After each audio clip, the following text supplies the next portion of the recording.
피부가 가렵고 붉어질 때 많은 분들이 음식부터 의심합니다. 밀가루를 끊고 유제품을 피하고 유산균을 바꿔보지만 아토피가 다시 올라오거나 두드러기가 반복되면 장에 독소가 쌓여서 그런가 라는 생각까지 하게 됩니다. 장과 피부가 서로 영향을 주는 것은 맞지만 모든 피부 증상을 장 문제 하나로 설명하면 정작 필요한 치료를 놓칠 수 있습니다. 안녕하세요. 기능의학 관점으로 환자를 진료하는 민봉기 의사입니다. 오늘은 아토피와 두드러기를 먼저 구분하고 어떤 경우에 장 건강을 함께 평가할 가치가 있는지 말씀드리겠습니다. 아토피 피부염과 두드러기는 겉으로는 비슷해 보여도 작동 방식이 다릅니다. 아토피 피부염은 피부 장벽이 약해지고 면역 반응이 과도하게 이어지는 만성 염증성 질환입니다. 피부가 건조하고 거칠어지며 같은 부위가 며칠 이상 붉고 가렵고 진물이 나기도 합니다. 반면 두드러기는 피부 속 비만세포가 히스타민 같은 물질을 내보내면서 부풀어 오르는 질환입니다. 한 개의 팽지는 대개 24시간 안에 사라지고 다른 곳에 새로 나타나는 경우가 많습니다.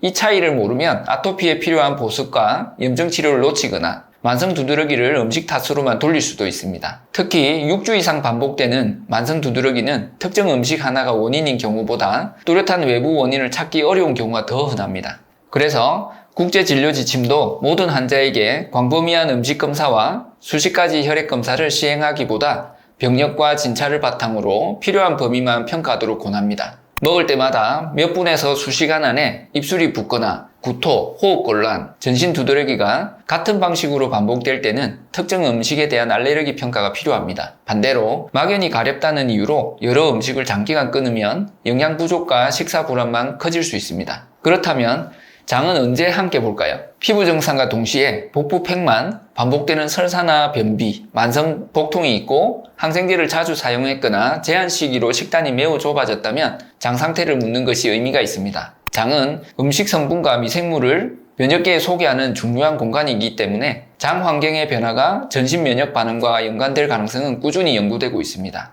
다만 나쁜 균이 많아서 아토피가 생겼다처럼 한 방향으로 단정할 단계는 아닙니다. 연관성이 있다는 것과 원인이 확정됐다는 것은 다른 말입니다. 장내세균 검사는 현재 장에 어떤 미생물 구성이 관찰되는지 참고할 수 있게 해줍니다. 하지만 특정 균의 많고 적음만으로 아토피나 두드러기를 진단하거나 치료제를 정할 수는 없습니다. 2025년 국제합의문도 마이크로바이옴 검사의 임상적 유용성이 아직 제한적이며 검사 과정과 해석 기준의 표준화가 더 필요하다고 지적했습니다. 따라서 장내세균 분석이나 기능의학적 혈액 검사를 연결할 때도 피부 증상뿐 아니라 소화기 증상, 식사 패턴, 영양 상태, 약물 사용 이력을 함께 봐야 합니다. 환경호르몬 검사 역시 아토피나 두드러기의 원인을 찾아주는 만능적인 검사가 아닙니다. 직업적 노출이나 특정 생활 환경에 대한 분명한 단서가 있을 때 선택적으로 논의할 수 있지만 결과만으로 피부 질환의 인과관계를 확정하기는 어렵습니다. 오히려 먼저 확인할 것은 새로 바꾼 화장품과 세제,